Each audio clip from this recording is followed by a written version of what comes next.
안녕하세요. 얼마 전 권리분석 100점짜리 집 4천만원 날리는 집이었다고 영상 올려드렸는데요. 이번에도 절대 입찰하면 안 되는 물건을 구독자분께서 입찰하려고 하셨다가 다행히 제가 입찰하면 보증금 다 뺏긴다 라고 얘기를 드려가지고 입찰을 안 한 물건이 있습니다. 이런 물건 혹시나 다른 분들도 아무것도 모르고 입찰하셨다가 돈만 날릴까봐 영상을 제작하게 됐습니다. 겉으로 봤을 때 엄청 괜찮아 보이는데 무슨 문제가 있었을까요? 이 물건은 겉으로 봤을 때는 임차인이 3명인 것처럼 보이거든요. 그런데 마지막에 적혀져 있는 이 임차인 부분은 주택도시공사라서 여기 임차인 장씨의 승계인이라고 보시면 됩니다. 그래서 여기 장땡땡이랑 주땡땡땡땡은 같은 사람이다 라고 보시면 됩니다. 보증금도 같은 금액으로 표시되어 있죠. 그래서 실질적으로는 임차인 유씨랑 임차인 장씨 이 두 명이 임차인으로 등록되어 있다는 거예요. 여기 매각 물건 명세서를 보면 일단 최선순위 설정일자는 2021년 9월 10일 압류예요. 그리고 제가 주택도시공사랑 장씨는 같은 걸로 보면 된다고 말씀드렸잖아요. 그럼 점유기간과 전입신고일을 봤을 때 이분은 최선순위 설정일자보다 빠른 날에 전입과 점유를 했기 때문에 대항력이 있는 임차인이 되는 거예요. 그런데 임차인 유씨가 있잖아요. 이 유씨는 지금 임대차 기간도 안 적혀져 있고 보증금도 모릅니다. 근데 전입신고일자는 2021년 3월 9일로 되어 있어요. 그래서 이 유씨는 최선순위 설정일자보다 전입신고일이 더 빠르기 때문에 대항력이 있는 임차인이 될 수도 있다는 거죠. 그리고 이 물건은 비고란이 꽉 채워져 있는데요. 비고란은 주의를 엄청 해야 되는 내용에 대해서 적혀져 있어요. 그래서 비고란에 뭔가가 적혀져 있다 하면 꼭 주의 깊게 보셔야 됩니다. 비고란을 읽어보면 2023년 8월 14일 신청 채권자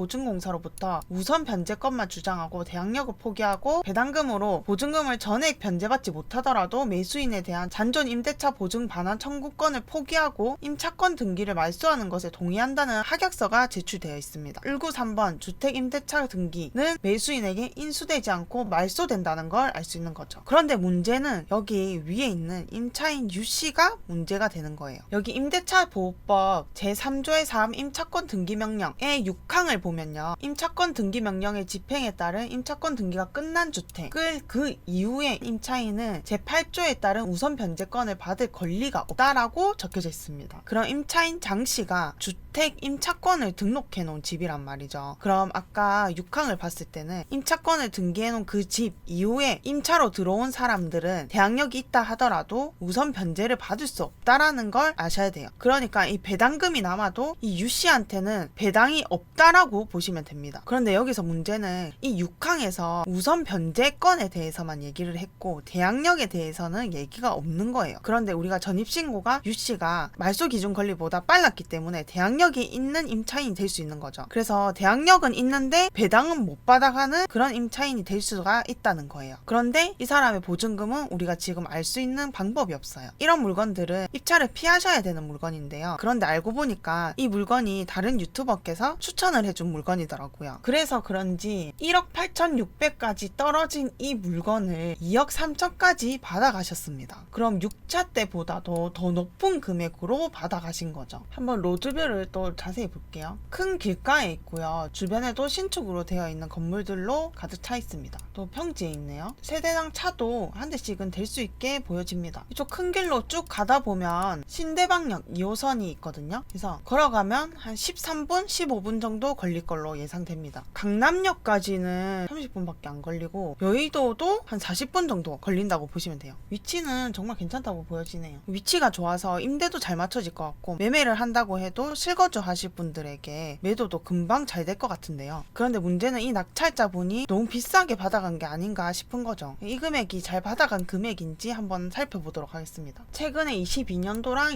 23년도에 주변의 빌라들이 어떻게 거래되었는지에 대해서 볼 거거든요. 같은 빌라에서도 거래가 진행됐었는데 22년 4월에 거래가 돼서 조금 시차는 벌어져 있는 상태인데 이때 2억 9천에 거래가 되었습니다. 최근에 거래된 게 이 물건이 전용 9평으로 나왔거든요. 그러면 주변에 전용 9평이 얼마에 거래됐는지 보면 되는 겁니다. 바로 옆에 있는 건데 이 빌라는 한 4년 정도 된 거거든요. 주변에 있는 빌라 중에서 7년 된 빌라고 전용 면적이 8평으로 되어 있습니다. 그래서 23년 8월에 2억 7천에 거래가 되었고요. 이것도 7년 된 빌라인데 전용 면적 9평이고 23년 3월에 2억 7천에 거래가 됐네요. 그러면 이 빌라도 한 2억 7천까지 받을 수 있지 않을까? 라는 생각을 해볼 수 있는 거죠. 좀 전에 주변에 있는 빌라 실거래가 찍힌 걸 봤잖아요. 있어요. 같은 빌라인 것 같긴 한데 그 빌라에서는 지금 2억 1천에도 나와 있습니다. 전세가는 한 2억 정도로 나와 있네요. 그러면 지금 이 물건이 2억 1천에 나와 있는데 경매로 나온 이 물건이 지금 미상임차인도 있는 이 물건을 가지고 2억 3천까지 써서 냈다는 것 자체가 차라리 일반 매물로 사는 게 훨씬 싼 거 아닌가 라는 생각이 드는 거죠. 과연 이분 잔금 납부를 하실까요? 경매는 항상 시세보다 싸게 낙찰을 받아야지 성공한 투자가 될 수 있어요. 오늘 영상 보시고 누군가가 추천해준다고 해서 무조건 괜찮은 물건이겠지 하고 높은 금액을 써서 내시지 마시고 항상 자기만의 기준을 딱 세우시고 얼마 이하로 낙찰을 받아야겠다는 기준을 딱 세우시고 입찰을 하셔야 됩니다. 오늘 영상도 도움되셨다면 구독과 좋아요 눌러주시고요. 궁금한 점 있으시면 댓글로 남겨주세요.